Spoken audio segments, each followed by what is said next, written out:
Sumasakit. Pag sumasakit siya. Okay. Walang sabi nga, walang problema sa clicking. No? Hawa kami todo.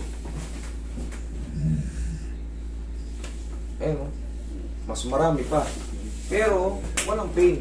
Pero kung ikaw nakakaramdam ka ng pain, May masakit na tayo. baguhin natin yung posisyon. Higa ka, idol. Kaliwat kanan ba yan? Ito lang. Sige, higa ka.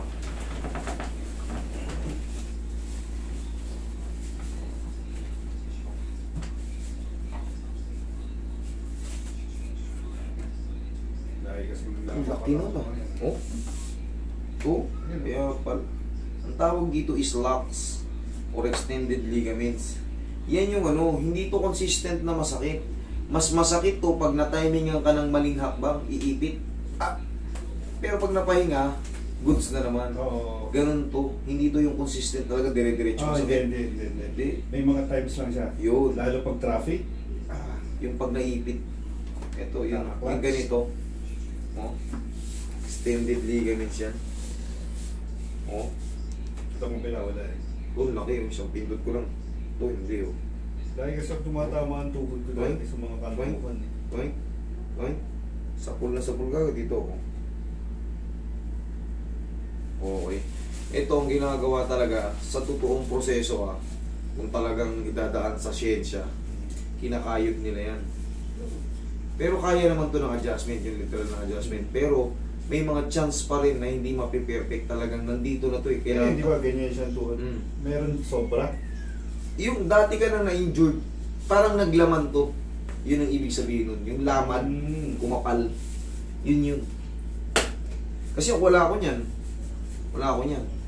Dito sa bandang loob, meron ako nun sa ano yung... Kasi na-disgrasya ako dati.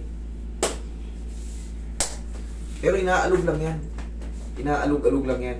Ang diskarte sa mga ganito, sisipa-sipa mo lang yan. Mamaya, tuturo ko sa'yo kung paano yun mawala. Inaalog-alog lang yan. Roy. Kasi ito, kahit itakbo mo to. Oh. Kahit itakbo mo yan, wala. Matatimingan ka lang niya. Pero pinaka-the best ito, pag nangangalay ng tuhod mo, haplusin mo na ng pau. Pau lang. Ayun nga, ganun nga ang ginagawa. Ganun lang. Tapos marirelieve ka na. Yan. Pero kung gusto mo talaga masiro-siro to, hindi naman siya pabaklas mo. delikado. Hindi delikado. Maraming tao may ganito. Mga locks, extended ligaments. Mga kumapal din na yung mga lamad-lamad natin. Sabi ko nga sa'yo, hindi to consistent na dire-diretsong yung dire-diretsong masakit. Timingan lang yan.